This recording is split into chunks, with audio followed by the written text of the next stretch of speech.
بسم اللہ الرحمن الرحیم۔ السلام علیکم ورحمۃ اللہ وبرکاتہ۔ میں آصف الرحمان الوی آپ کی خدمت میں حاضر ہوں۔ عدلیہ کا بحران اور سیاسی ہلچل، یہ آج کا ولاگ۔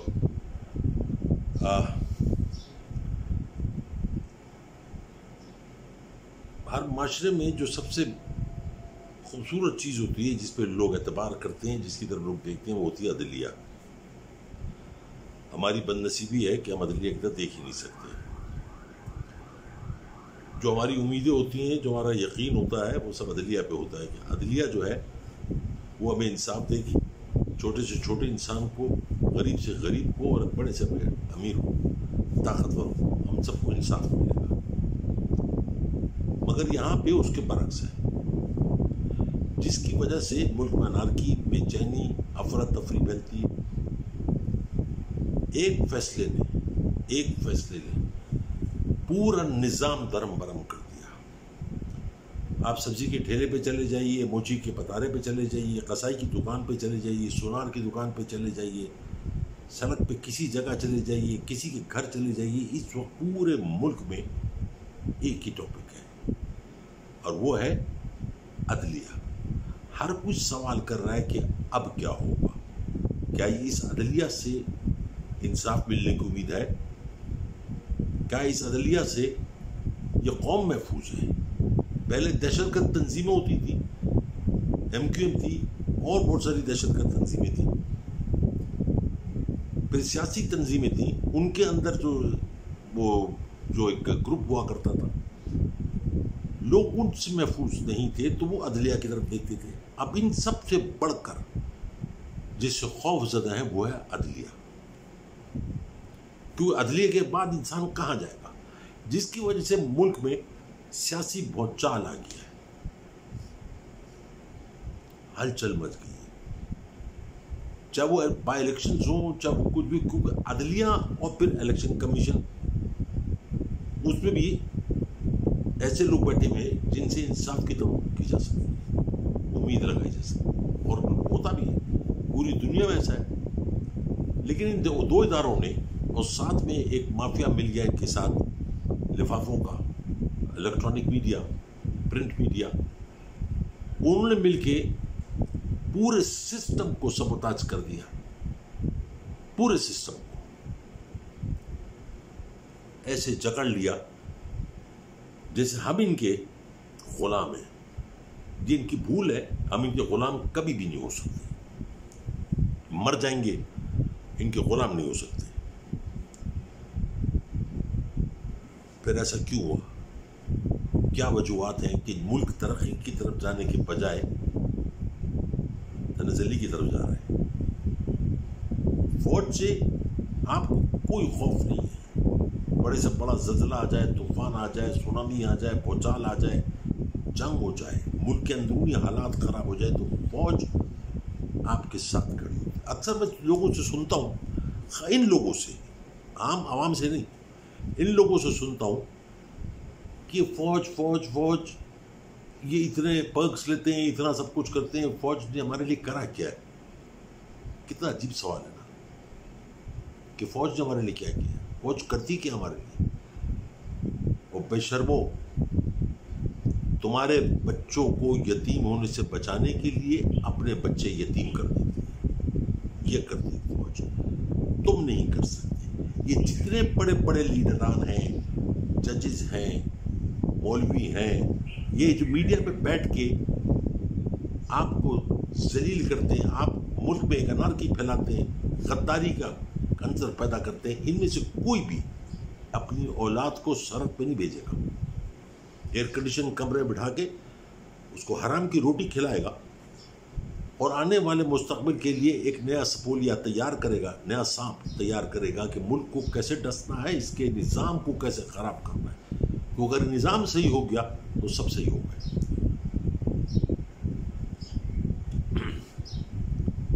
اس وقت عدلیہ کے ساتھ مل کے دوسری سیاسی پارٹیاں موجودہ سیاسی پارٹی کو کام نہیں کرنے دے رہی، ہر جگہ پہ رکاوٹ، ہر طریقے سے رکاوٹ، بیوروکریسی ان کے ساتھ، پولیس ان کے ساتھ، ججز تو ہیں ان کے ساتھ،